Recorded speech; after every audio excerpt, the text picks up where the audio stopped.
Imagine you are me, an unemployed weeb who spends all of their time gaming, and one day your friend messages you. You do enjoy gacha games and Slay the Spire, right? And of course you do, you are me in this scenario, remember? So now you signed yourself to Chaos Zero Nightmare.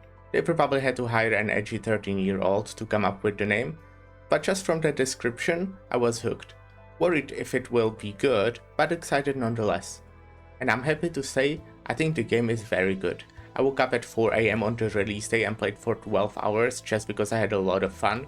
And just so you know, I am on their creator program, but that does not affect my opinion. In this video, I will share my initial thoughts, what I like, what I dislike, and what I hope for in the future. At the time of recording this, I am currently around 24 hours in, finished 3rd chapter of the story, level 29, and the game was released only a bit over 3 days ago.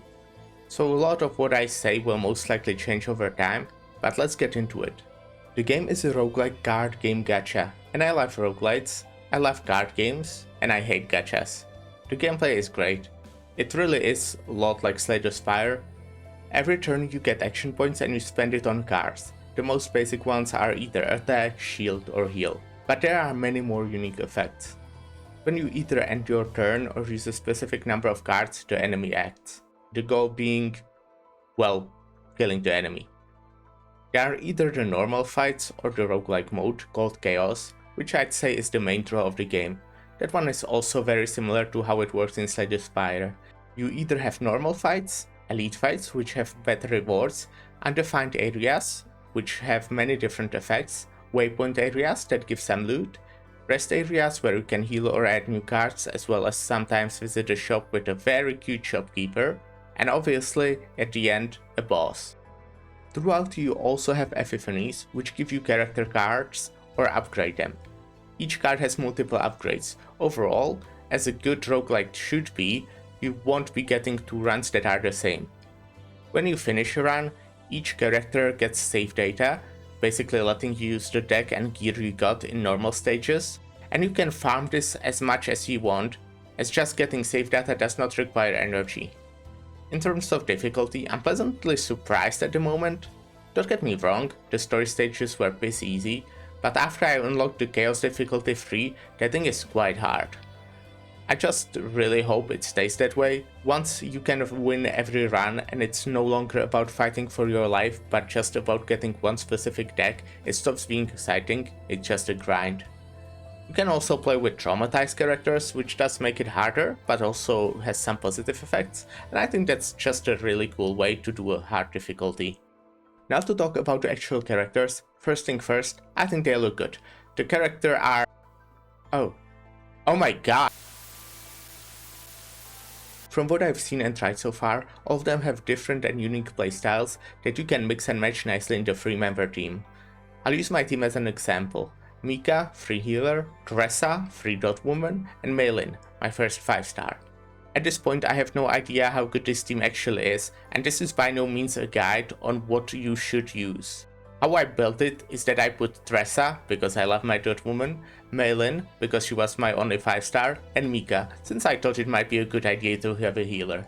But for the fact that this team came to be quite randomly, they do have some solid synergy. Maylin has this card called Spirit of the Aramata that increases damage for every card you use, and I also have this version of Unity of Attack and Defense, which gives free attacks, while Tressa has Unsheathed Daggers, which also gives free attacks. So I end up using a bunch of attacks that deal progressively more and more damage. Mika, other than keeping the team alive, has Source of Water, which gives you AP so you can use even more cards, and not only does she have one from the start, she can generate more with her Ego skill. And yes, the skills are called Ego skills. I wonder where I heard that before. Can't really speak about character progression yet, I genuinely have no idea since it's been just a few days. You can level them up, promote them at level thresholds, and level up their partners, which are these guys that give stats and also a skill. You can also level up their potential, and no, that aren't dupes. Potential gives some generic card upgrades as well as some character specific ones. But since I mentioned them, let's talk about dupes. Originally, I had a huge rant about them, and then I changed it to just a long rant. But yeah, let me give you a TLDR. Some of the dupes feel way too strong, and some characters look like they were balanced around you having dupes. I think this is already a massive problem in some other games, HSR, and I really hope the devs are careful. Anyway, back to normal character upgrades. Just last thing I didn't mention are memory fragments, which are just what relics are called here. I only just unlocked them now, but I think I have a pretty good idea as to how they will work.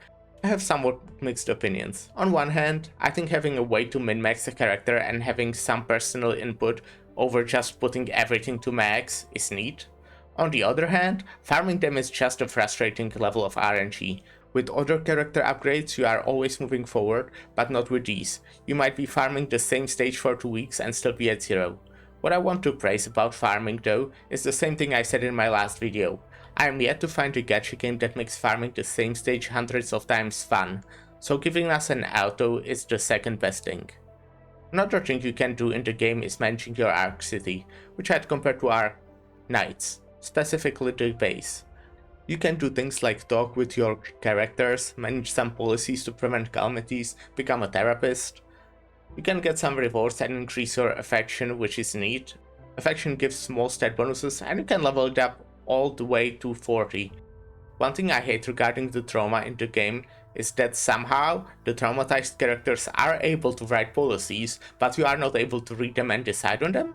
How does that make sense? Like they already wrote them in their traumatized state, so why can't I read them? Now before we move to the next section, I'd like to talk about the presentation of the game, because a lot of the things are just kinda fine. You have seen some of the characters, and while I think the art is very pretty, the character design is quite generic. If I compare it to my other two favorite gacha games, Limbus Company and Arknights, those just look much more stylized. The music in the game is also good, but it's not something I'd listen to in my off time. As for the voice acting, there's Korean and Japanese. I'm playing on Korean because it's a Korean game and I'm used to it from Limbus. I can't really judge since I don't even understand what they are saying, but it does sound good, which is most important.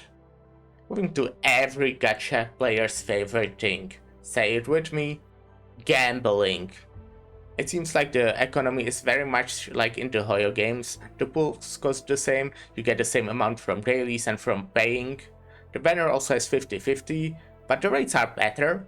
1% for a 5-star and a pity is lower, soft at 58 and hard at 70. What I also appreciate is that after the rate up banner, characters are added to the standard pool.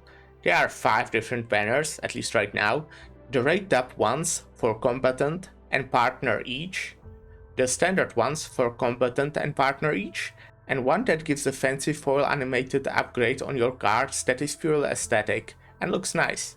For now, it looks like even as a free-to-play you can manage to get quite a bit of pulls, but this can easily change very soon, as every gacha games tend to be front-loaded like this. Moving to the story, I read through first 3 chapters on stream and it was alright, like good enough to keep me engaged but not interested, though I've noticed that it's almost a rule in every gacha that the story starts kinda weak and gets better later on. I've done a Haru's story, and damn, that thing got me actually emotional. Looks like all their character stories will have branching paths and different endings, which is cool. I must say that in terms of the story, this was easily my favorite part so far. I think it's a good way to introduce the character, both their personality and also gameplay. I want to move to a large problem the game has right now, the localization. Especially the keywords on some cards are just wrong. I've noticed multiple times that there are 2 different names for a single keyword, and even if that wasn't the case, some cards are a bit unintuitive or have some kind of formatting error. Another thing I'd love to change is for the cards to actually give you specific number instead of percentage. I mean, the game obviously knows how much damage it's supposed to deal, so why does it not tell me that information? That just sounds like taxes. And for enemies, it would also be quite convenient if you saw how much damage they plan to deal without having to click on them. In the future, I hope this is changed, but we can only hope to see what the future holds. I am not able to comment on how the game is in mid to late game. It's still very new after all. We have no way of knowing how much new content there will be to keep the game fresh, how much of the polling currency we will be getting, how the events will play out. But hey, so far I've been really having a great time, and if you think you would enjoy anything I mentioned in this video, I recommend you give it a try yourself. that will be it from me for today.